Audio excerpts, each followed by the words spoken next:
फातिहा।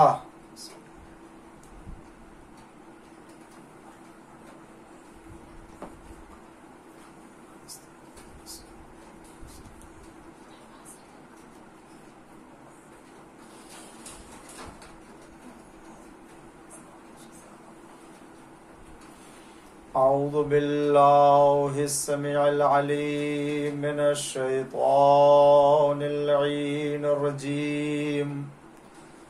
बिस्मिल्लाहिर रहमानिर रहीम।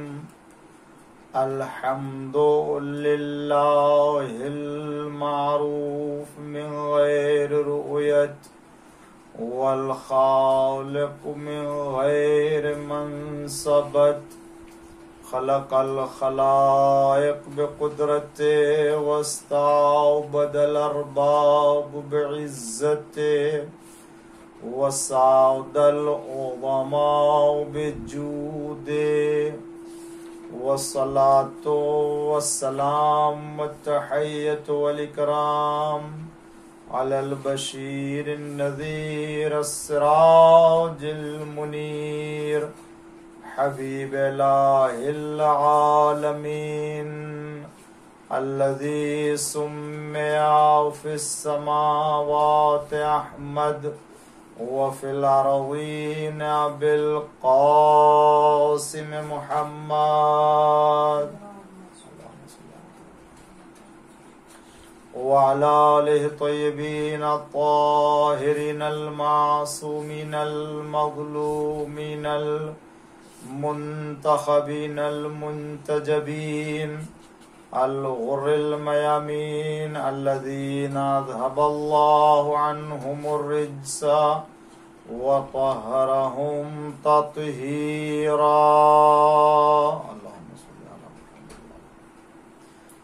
ला सियमल इमामिल मुबीन बक़ियतुल्लाहि fill अर्ज़ीन अल हुज्जति सानि अशर वल महदील मुंतज़र अज्जलल्लाहु तआला फ़रजहु शरीफ। अल्लाहुम्मा लान अव्वला ज़ालिमिन ज़लम हक़्क़ मुहम्मदिन व आलि मुहम्मद व आखिर ताबिइन लहु अला ज़ालिक। अल्लाहुम्मा लानिल इसाबतल्लती जाहदतिल हुसैन व शायअत व बायअत व ताबअत अला क़त्लिहि। अल्लाहुम्मा लानहुम जमीआ। अम्मा बाद फ़क़द क़ालल्लाहुल हकीम फ़ी क़ुरानिल करीम व क़ौलुहुल हक़। बिस्मिल्लाहिर्रहमानिर्रहीम वजअलहा कलिमतन बाक़ियतन फ़ी आक़िबिही। सल्लल्लाहु पढ़ दीजिए मोहम्मद व आले मोहम्मद पर। नाज़रीन इकराम और अज़ादारान मज़लूम करबला, ये अशरे मजालिस की आज छठी मजलिस है कि जो आपकी खिदमत में अज़मत इमाम हुसैन अलैहिस्सलातु वस्सलाम के उन्वान से कुछ बातें आपकी खिदमत में पेश करने की सआदत हासिल कर रहा हूँ। मैंने आपकी खिदमत में अर्ज़ किया, इमाम हुसैन अलैहिस्सलातु वस्सलाम की अज़मत परवरदिगार की निगाह में और इमाम हुसैन की अज़मत रसूलुल्लाह की निगाह में। इमाम हुसैन की अज़मत खुद उनके करामतों और खुद ज़ाती कमालात और ज़ाती सिफ़ात की रोशनी में कि निगाह परवरदिगार में कुरान करीम में सूरा कसूरा आयतों की आयतें इमाम हुसैन अलैहिस्सलाम के लिए किस एहतमाम से खुदावंद आलम ने इमाम हुसैन अलैहिस्सलाम की फजीलत को और उनके मनक़बत को और उनके कमालात का तज़किरा किया। और आज की मजलिस में आपकी खिदमत में कुछ हुसैन इब्न अली अलैहिस्सलाम के अखलाक और मकारिम अखलाक के सिलसिले में कि आप अखलाक की कितनी बुलंद तरीन मंजिल पर फायज हैं। यूँ तो हमारे जितने भी मासूम इमाम हैं वो सब के सब अखलाक के बुलंद तरीन मंजिल के ऊपर फायज, इसलिए कि अइम्मे मासूमीन अलैहिस्सलाम साहिब खुल्क अजीम के वारिस हैं। तो जब साहिब खुल्क अजीम के वारिस हुए तो जो उनका वारिस है, जो उनका जानशीन है, वो पैगंबर ही के अखलाक जैसे, पैगंबर ही के किरदार जैसे, पैगंबर ही के मकारिम अखलाक के मानिंद उसके ऊपर पास अखलाक किरदार होगा। इमाम हुसैन अलैहिस्सलाम के सिलसिले में तारीख ने जो लिखा और जो कुछ मैं अपनी टूटी फूटी ज़बान से और अंदाज से जो कुछ बयान करूं, ये मेरे लिए एक शरफ है, वरना इमाम हुसैन अलैहिस्सलाम इतनी बाज़मत शख्सियत के अखलाक को मैं बयान करूं, ये हमारे न बस की बात है और न ही हम इस बात की सलाहियत रखते हैं।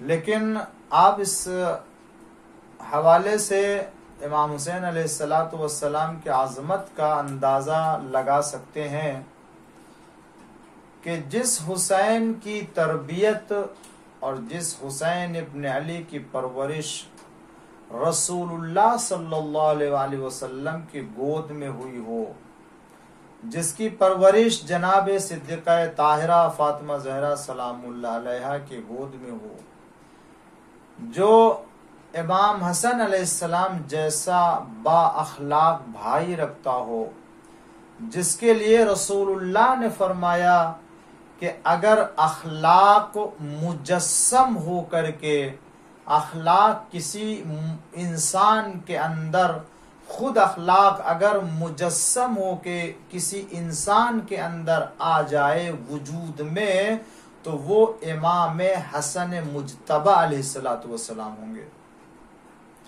इतने बाअखलाक बा किरदार इमाम हसन के भाई इमाम हुसैन अलैहिस्सलाम, मौलाए कायनात अमीरुल मोमिनीन अलैहिस्सलाम के गोद के पाले। तो इस खानदान से और इन अफराद के दरमियान जिसकी परवरिश हो, उसके अखलाक और उसके किरदार की बुलंदी का कौन अंदाजा लगा सकता है। फिर उसके कारनामों से उसके अखलाक और उसके मकारिम का अंदाजा लगाया जा सकता है कि जो इंसान इतनी अजीम कुर्बानी खुदा के खातिर, खुदा के लिए राह खुदा में दे सकता है, और ऐसी कुर्बानी शहादत न इसके पहले और न इसके बाद आने वाली हो, तो वो मकारिम अखलाक के कितनी बुलंद तरीन मंजिल पर होगा। इमाम हुसैन अलैहिस्सलाम के अखलाक के जिस मैदान में भी आप निगाह करें, इमाम हुसैन अलैहिस्सलाम अपने उस अखलाकी पहलू में नुमाया किरदार रखते हैं और उसमें किसी तरह की कोई कमी नहीं है। बल्कि किसी ने कहा कि अगर अजमतों को खुद उस बाअज़मत फर्द नहीं, बल्कि अगर तमाम अजमतों को जो इमाम हुसैन अलैहिस्सलाम, अगर तमाम अजमतों को इकट्ठा कर दिया जाए और अजमत को तमाम अजमतों के ऊपर मुकद्दम किया जाए, तो वो अजमत तमाम अजमत से, मंजिलत से बढ़ करके अजमत कही जाएगी। वो अजमत इमाम हुसैन अलैहिस्सलाम के पास है अब मकारिम अखलाक का। यानी कहने का मतलब यह है कि अगर सारी अजमतों को इमाम हुसैन अलैहिस्सलाम के लिए करार दिया जाए, तो इमाम हुसैन अलैहिस्सलाम के अजमत एक ऐसी बुलंदी पर होगी कि जहां इंसान की सोच, जहां इंसान की फिक्र नहीं पहुंच सकती है। वो चाहे हिल्म का मैदान हो, चाहे सब्र का मैदान हो, चाहे वो लोगों को अंदाज हिदायत के उन्वान से अंदाज हो, या सखावत का अंदाज, सखावत का पहलू हो, या इमाम हुसैन अलैहिस्सलातु वस्सलाम के आफ़्व दर गुजर से काम लेने का पहलू हो, कोई ऐसा पहलू अखलाक का, और वो भी उस मैदान में बुलंद तरीन मंजिल के ऊपर, कि इंसान वाकई हैरान होता है कि ऐसा भी फर्द दुनिया में हो सकता है। इसीलिए आप देखें, उलमा ने आपके सिलसिले में लिखा है कि कितने ऐसे थे कि जिन्होंने इमाम हुसैन अलैहिस्सलातु वस्सलाम और इमाम हुसैन के वालिद गिरामी अमीर अल मोमिनीन अलैहिस्सलातु वस्सलाम को बुरा भला कहा है। खुद इमाम हुसैन अलैहिस्सलाम की शहादत के बाद बनी उमैया ने इमाम हुसैन अलैहिस्सलाम के खिलाफ और आपके पिदर बुजुर्गवार अमीर अल मोमिनीन अलैहिस्सलातु वस्सलाम के खिलाफ 60 सालों तक बुरा भला मिंबर से कहते रहे, और इमाम हुसैन अलैहिस्सलाम को बुरा भला कहा, मौलाए कायनात को बुरा भला कहा, मगर 60 सालों में इन दुश्मनों ने कोई ऐसा पहलू के जो इस्लामी नुक्ते निगाह से, कोई ऐसा पहलू के जो अहकाम शरीयत में किसी तरह के कमी करने के उन्वान से, कोई ऐसा पहलू के जो वाजिबात इस्लाम और वाजिबात शरीयत में किसी तरह के कोताही करने के उन्वान से, कुरान, रिवायत, हदीस, इस्लाम के पैगाम, इस्लाम के वाजिबात, हत्ता एक ऐसा काम के जो मकरू की हद तक हो, वो इमाम हुसैन अलैहिस्सलाम की जिंदगी में न निकाल सके। उन्होंने इमाम को बुरा भला तो जरूर कहा, मगर कोई ऐब ढूंढ के न निकाल सके। इससे अंदाजा लगाएं कि इमाम हुसैन अलैहिस्सलाम अखलाक की किस बुलंदी के ऊपर फाइज थे, और शरीयत के अहकाम और दस्तूर के किस कदर पाबंद थे, कि जिसकी बिना पर इमाम हुसैन अलैहिस्सलातु वस्सलाम का मकारिम अखलाक का जवाब नहीं पाया जाता है। आपने सुना होगा और कई मर्तबा सुना होगा और सुनते रहते हैं कि जब कोई आपकी खिदमत में आता है और अखलाकी का मुजाहरा करता है, तो एक इमाम नहीं, यूं तो सारे इमाम आप देखें, जितने भी मासूम इमाम है, वो सब के सब ऐसे बदअखलाकी के मौके पर किसी की तरफ से इतने सब्र और तहम्मुल से काम लेते हैं कि आम इंसान ऐसे वक्त में न तो वो सब्र कर सकता है, न अपने जज्बात को रोक सकता है, और न ही वो अपने इस गजब और गुस्से का सही तरीके से इजहार कर सकता है। हम खुद अपने बारे में कह सकते हैं, और न जाने कितने ऐसे मौके आते हैं कि जहां जब गुस्सा आता है, गजब आता है, तो हम खुद अपने गुस्से को काबू में नहीं कर पा। मेरी क्या बसात है, बड़े बड़े साहिबान इल्म, बड़े बड़े साहिबान शरफ फजल को भी देखा है कि जब किसी बात बहुत ज्यादा सब्र तामुल, मगर कहीं न कहीं किसी न किसी मौके पर ऐसा सब्र का दामन छूट जाता है और गजब गुस्से का मुजाहरा करते, कि जिससे मालूम होता है कि यह इंसान अपने नफ्स के पैरवी और अपने नफ्स के इताअत में इंसान ये सब कुछ अंजाम दे रहा है। मगर हुसैन इब्न अली जैसा बाशरफ, बाफजीलत, बाअज़मत लोग आते हैं, इमाम अलैहिस्सलाम के सामने बुरा भला उनको कहते, मगर इसके बावजूद इमाम का सब्र ऐसा पहाड़ बना हुआ होता है कि पहाड़ भी क्या, इमाम हुसैन अलैहिस्सलाम का सब्र और तहम्मुल किसी मुस्तहकम हिमालय पहाड़ से भी ज्यादा बुलंद और सख्त साबित कदम होता है कि कोई आपको गैर शरई, गैर अखलाकी, गैर इंसानी तरीके से गजब और गुस्से के इजहार के ऊपर आपको आमादा नहीं कर सकता। इस सिलसिले में कुछ रिवायतें मैंने आपकी खिदमत में पेश करने के लिए देखी हैं, मैं अर्ज करता हूं आपकी खिदमत में, फिर उसके बाद मैं आपके इस तहम्मुल और हिल्म के सिलसिले में अर्ज करूं कि इमाम की इबादत, इमाम की सखावत, इमाम अलैहिस्सलाम का एहतमाम, दुआ, मुनाजात, ये सब अपनी जगह पर देखें।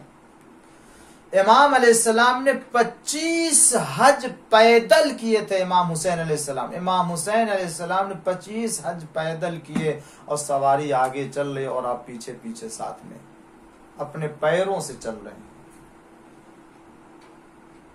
जिस इमाम ने 25 हज पैदल किए हों सिर्फ इसलिए कि परवरदिगार नहीं चल सकते थे, नहीं, मगर इमाम हुसैन अलैहिस्सलाम ने जहमतों को उठा करके, तकलीफ बर्दाश्त करके खाने खुदा के तवाफ और ज़ियारत के लिए पहुंचे ताकि निगाह परवरदिगार में जो उनका मर्तबा है उसका हक अदा कर सके। गुलाम ने इमाम अलैहिस्सलाम की एक गलती की, उस गुलाम ने इमाम की खिदमत में हाजिर हुआ, मालूम हुआ कि ऐसी गलती की है जिस पर उसको सजा देनी चाहिए और हुक्म मिला कि उसको कोड़े मारे जाए, उसे मारा जाए, उसको सजा दी जाए।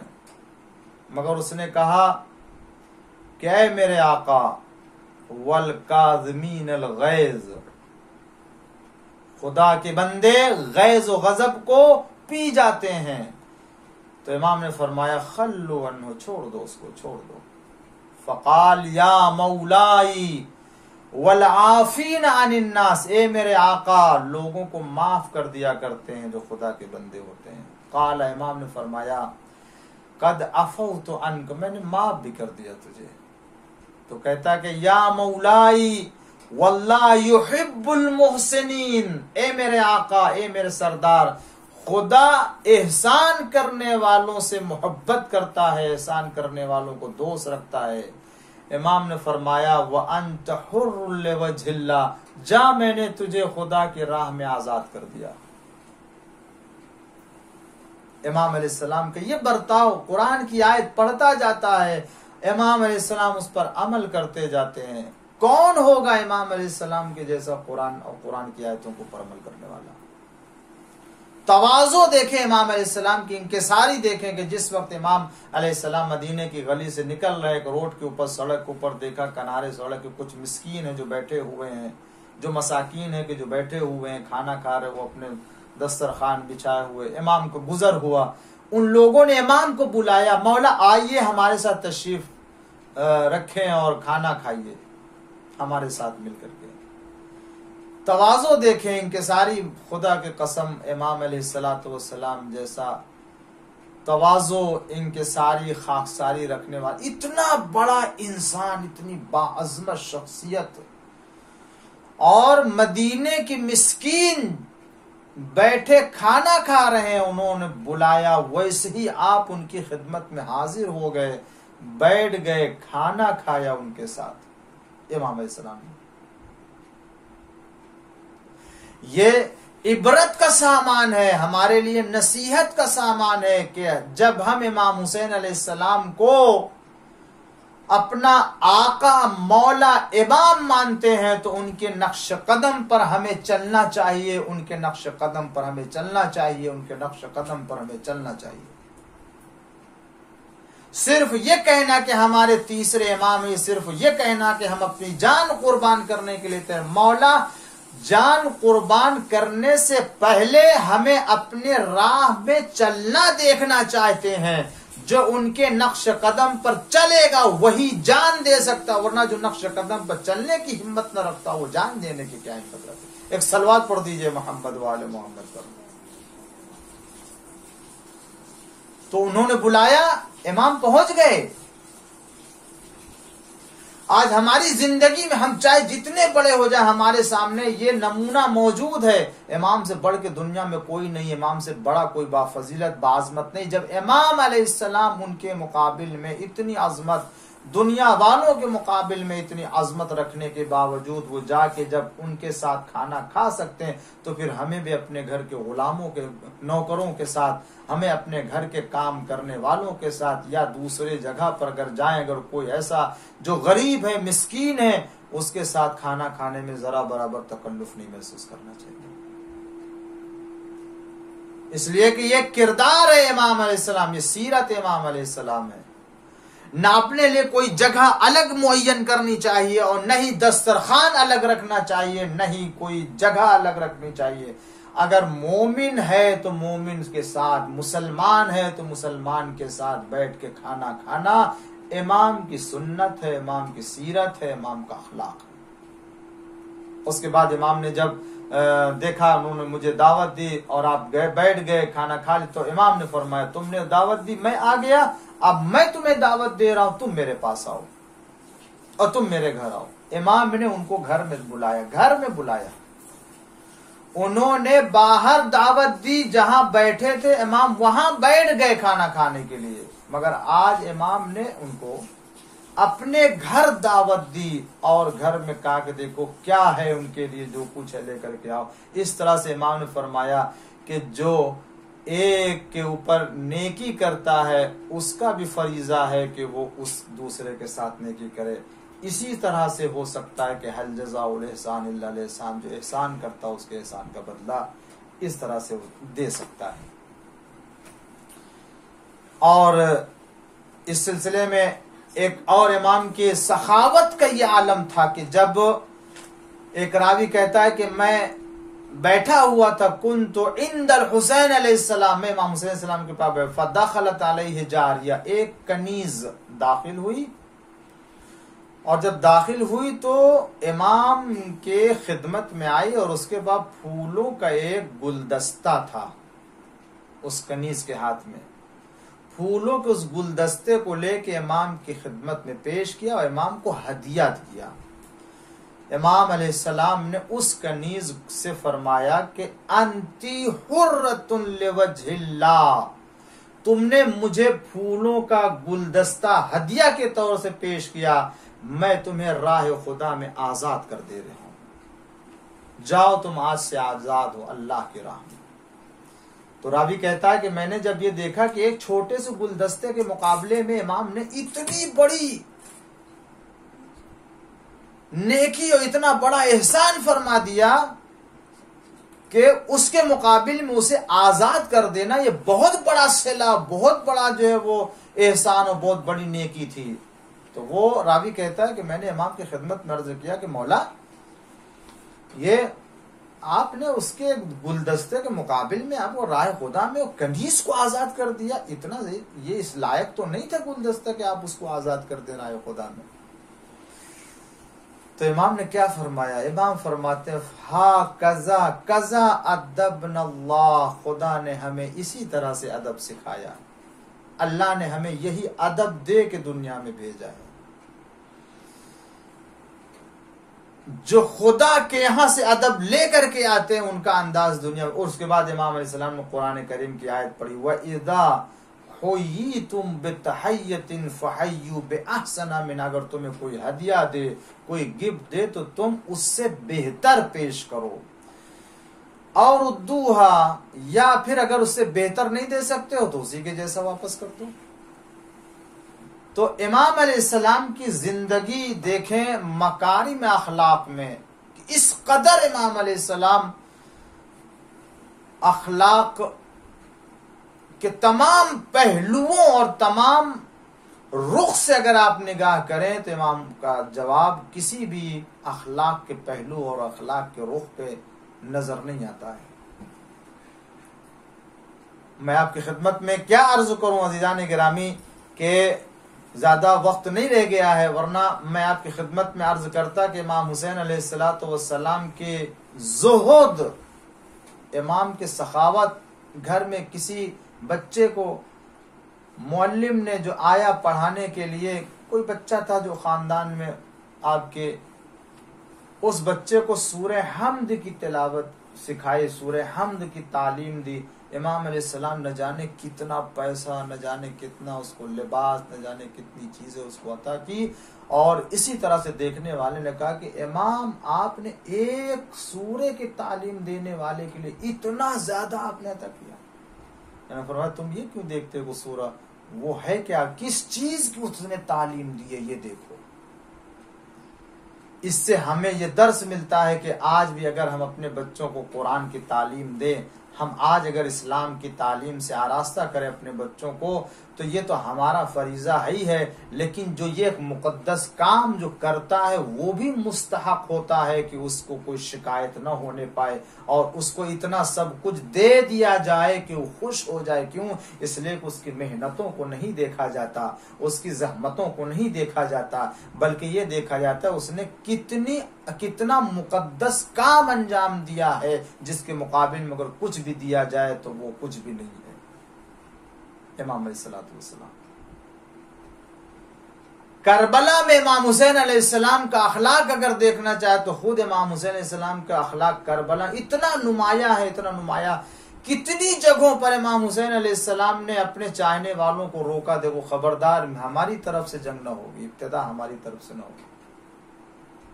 जबकि ऐसे बहुत से मौके आए थे जहां इमाम हुसैन अलैहिस्सलाम मुख्तसर अपने असहाब के साथ करबला आए हैं, और जंग में कामयाबी अगर हासिल करना चाहता है तो इंसान कुछ ऐसे जंगी मकर से और जंगी फनून में कुछ ऐसे मकरो फरेब को अख्तियार किया जाता है जिसकी बिना पर इंसान को कामयाबी मिलती है। मगर ऐसा कोई कदम इमाम हुसैन अलैहिस्सलाम ने नहीं उठाया कि जो इंसानियत अखलाक से गिर करके हो और इमाम कामयाबी की मंजिलों तक पहुंच जाए इसके जरिए से।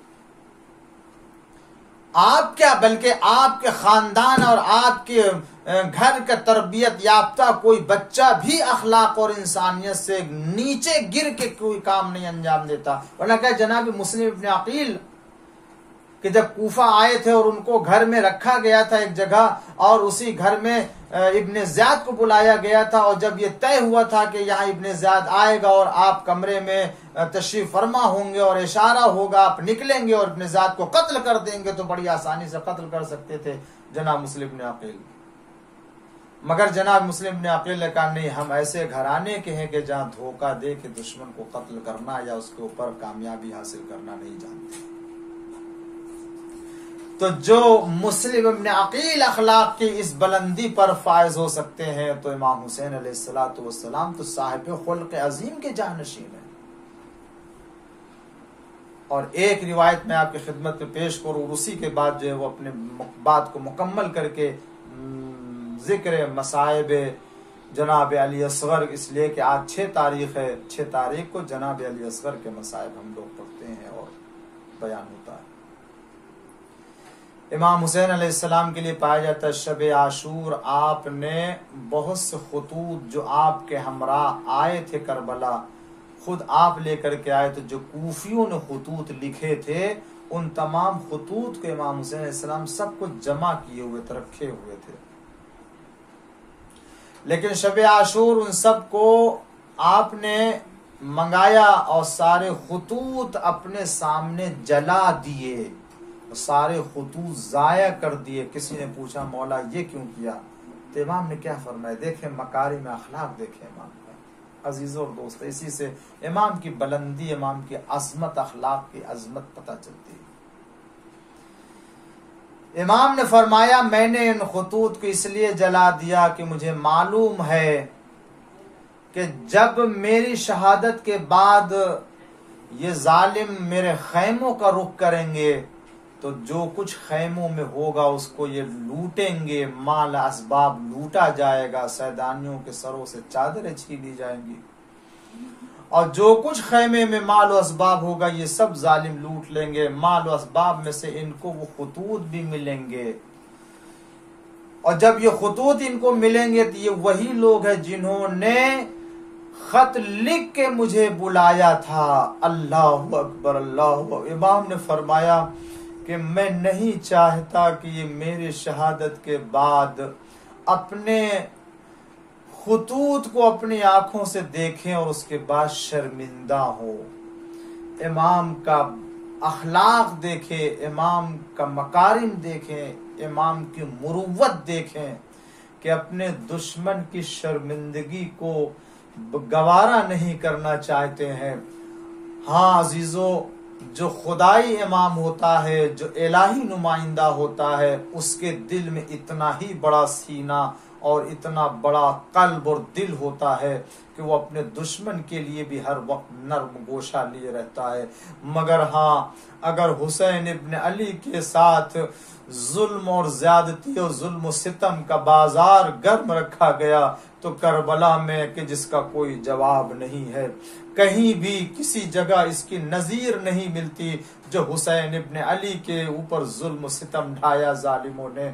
वरना वो हुसैन के जिन्होंने हुर के लश्कर को 1000 का लश्कर था पानी पिला दिया था, मगर कभी ये इमाम हुसैन का अखलाक था, अखलाक की बुलंदी थी कि इमाम हुसैन ने कभी भी उस पानी पिलाने को कभी भी फौज यजीद के सामने नहीं रखा, और न किसी बच्चे ने और न किसी चाहने वाले ने इस बात का ताना दिया कि कल जब तुम भूखे प्यासे आए थे तो हमारे आका ने तुम्हें पानी पिलाया था, तुम्हारे घोड़ों को भी पानी पिलाया, तुम्हारे ऊंटों को भी पानी पिलाया, तुम्हारे प्यासे फौजियों को भी पानी पिलाया।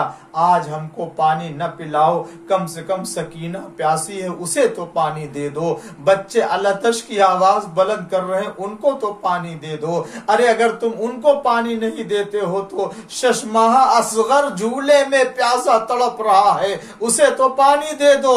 मगर जालिमों ने पानी न दिया अरबाब अज़ा।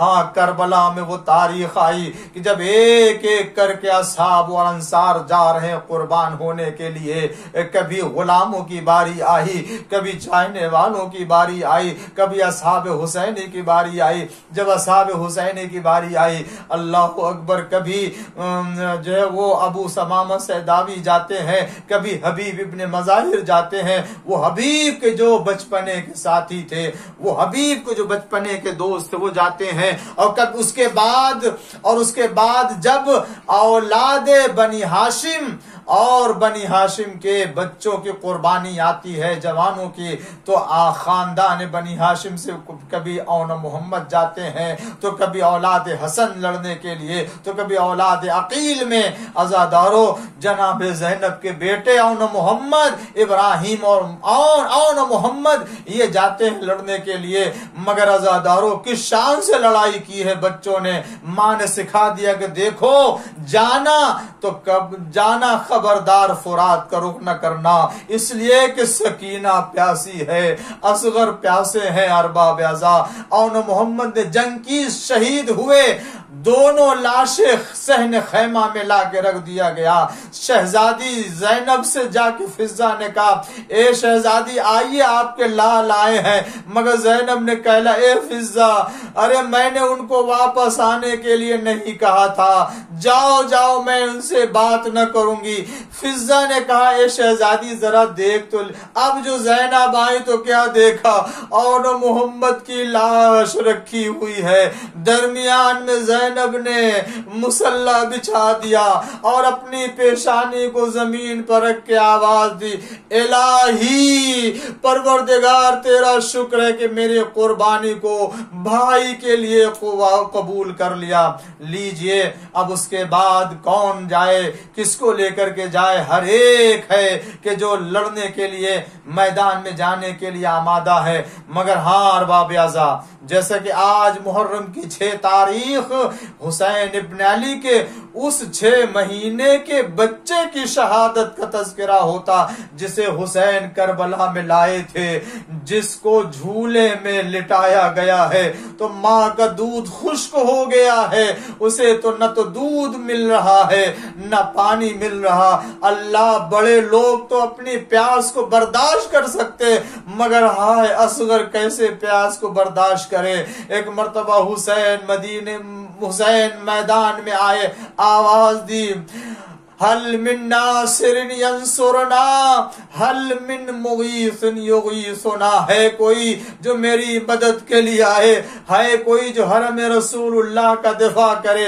अरबाब अज़ा, इस आवाज का कहीं असर हुआ हो या ना हुआ हो, मगर आपने महसूस किया कि सैदानियों के रोने की आवाज आई। हुसैन परेशान हो गए, घबरा गए, जिंदगी में सैदानियां रोने लगे।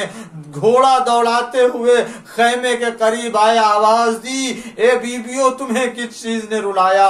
कहा, आका जब आपने आवाज इस्तिगासा बुलंद किया तो असगर ने अपने को झूले से गिरा दिया। हुसैन समझ गए, आए, आकर के असगर को लिया, कहा लाओ मैं से पानी पिलाने के लिए ले जाता हूँ। रबाब देखती रही, शायद रबाब के दिल में ये जरूर आया होगा कि अब तक जो भी मैदान में गया वो जिंदा वापस नहीं आया। हाय मेरा असगर जा तो रहा है, मगर मुझे नहीं मालूम कि असगर जिंदा वापस आएंगे या नहीं। आए, हुसैन बुलंदी पर खड़े हुए और आवाज दी, एजादारो, आपको मालूम है ये वो खानदान जिसने किसी के सामने दस्ते सवाल दराज नहीं किया। दुश्मन आया लेके गया, चाहने वाले आए लेकर के गए, मगर आज हुसैन इतना बेबस है, साक़ी कौसर का लाल इतना बेबस है कि वो अपने बच्चे को, शशमाए बच्चे को पानी का एक कतरा नहीं दे सकता। मगर मांगे तो कैसे मांगे? इसने कभी किसी से मांगा नहीं, इस खानदान ने कभी किसी के सामने दस्ते सवाल दराज नहीं किया। इसीलिए तो दबीर ने इस मंजिल को महसूस किया तो आवाज दी, जो तर्जुमानी है जज्बे हुसैनी की। एक मर्तबा आवाज दी, हुसैन बच्चे को लिए हुए हैं, एक एक कदम पे सोचते हैं, सिबते मुस्तफा ले तो चला हूँ फौज अदू से, कहूंगा क्या? न मांगना ही आता है मुझको, न इल्तिजा, मिन्नत भी गर करूंगा तो ये देंगे क्या भला। अज़ादारो, ये आखिरी बैत सुन लीजिए, इमाम फरमाते मिन्नत भी गर करूंगा तो ये देंगे क्या भला। अरे पानी के वास्ते न सुनेंगे अदू मेरी, पानी के वास्ते न सुनेंगे अदू मेरी, बच्चे की जान जाएगी और आबरू मेरी। मगर हुसैन ने आकर के एक जुमला कह दिया कि ऐ कौम जफाकार, अरे तुम नहीं देख रहे कि मेरा बच्चा किस तरह से पानी से जा बलब है और प्यास से तड़प रहा, आओ तुम इसे पानी पिला जाओ। अगर तुम सोचते हो कि हम पी लेंगे तो लो, मैं अपने शशमाए असगर को, फूल जैसे बच्चे को मैं ऐसे रेत पर लिटाए देता हूँ। हुसैन ने असगर को गर्म रेत के ऊपर लिटाया, मगर कोई पानी पिलाने के लिए ना आया। हुसैन ने जल्दी से असगर को अपनी आगोश में ले लिया। ए मेरे लाल, अरे अब तुम अपनी हुज्जत तमाम कर दो, ये मेरी जबान नहीं समझते, ये तुम्हारी जबान समझेंगे, मुझे सुनना था नहीं मालूम। ए अज़ादारो, उधर उमर साद इस मंजर को देख रहा था और फौज अश्किया में इस कदर कोहराम मचा हुआ था। कोई कह रहा था पानी दे देना चाहिए, कोई कह रहा था पानी नहीं देना चाहिए, कोई कह रहा था हुसैन ने अगर खता की है तो शशमाए असगर ने क्या खता की है। यही इख्तिलाफ हो रहा था कि अनकरीब था कि बात बिगड़ जाती। उमर साद ने कहा, है ना हुरमुला कहाँ है इक्ता कलाम अल हुसैन, अरे हुसैन की बातों को कोई नहीं क्यों नहीं रोक देता। उधर से सफों को चीरता हुआ हुरमुला निकला। अरबाब आप दिल को संभाल ले, हुरमुला निकला, अपने 3 भाल के तीर को जोड़ा, असगर के गले का निशाना लिया, उधर से तीर चला, हुमक के असगर ने अपने गले पर लिया। अरबाब असगर मुस्कुरा के रह गए। हुसैन ने देखा इस आलम में असगर दुनिया से रुखसत हो गए। अज़ादारो, हुसैन लेकर के आए दरे खैमा पर। अब चाहते हैं जाएं, मगर कैसे जाएं? इसलिए कि जब आए थे तो ये कह के आए थे कि मैं पानी पिलाने के लिए ले जा रहा हूं। अगर रबाब ने पूछ लिया तो क्या जवाब देंगे? अगर रबाब ने सवाल किया तो क्या इसी ख्याल में कभी आप खैमे की तरफ जाते, कभी पीछे आते, पढ़ते जाते इन्ना लिल्लाह व इन्ना इलैहि राजिऊन। मगर हिम्मत करके दरे खैमा पर आए और आने के बाद आवाज दी, रबाब, अरे असगर को ले जाओ। एक मर्तबा हुसैन ने जब आवाज दी, उधर से रबाब चली और इधर से सकीना दौड़ी। रिवायत कहती है कि माँ से पहले सकीना पहुंच गई दरे खैमा पर। ए अज़ादारों, शायद माँ इसलिए न पहुंच सकी कि उसके पैर नहीं उठ रहे होंगे कि हाय मेरा असगर किस आलम में आया है। सकीना ने देखा, ए बाबा असगर को पानी पिला लाए। अरे मैं भी तो प्यासी थी। अब जो हुसैन ने अबा का दामन हटाया, असगर का गला देखा, 3 भाल का तीर। सकीना पलटी, आवाज दी, अम्मा असगर मर गए, अम्मा असगर मर गए। वसयअलमून अल्लज़ीना अय्युनक़लब यनक़लिबून रज़न बिक़ज़ाइही व तस्लीमन लिअम्रिही। परवरदिगारा, बिहक़्क़ि ज़हरा व अबीहा व बालिहा व बनीहा व सिर्रिल मुस्तौदिफ़िया। माबूद, इमाम ज़माना की ज़हूर में ताजील फरमा। परवरदिगारा, आज़ादारी को हमारी नस्लों में कायम फरमा। पालने वाले हम सब के छोटे बड़े गुनाहों को माफ़ फरमा। ऐ परवरदिगार, दुनिया में आखिरत में हम सबको इमाम हुसैन की शफाअत से सरफराज फरमा।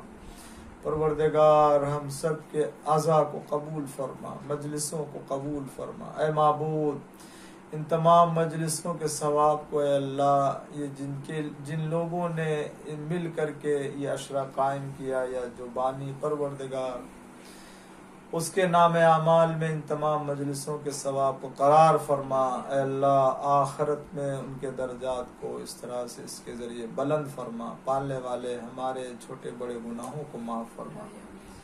अल्लाह, हम सबको इमाम ज़माना के चाहने वालों में शुमार फरमा। बिहक़्क़ि मुहम्मदिन व आलिहि त्वाहिरीन।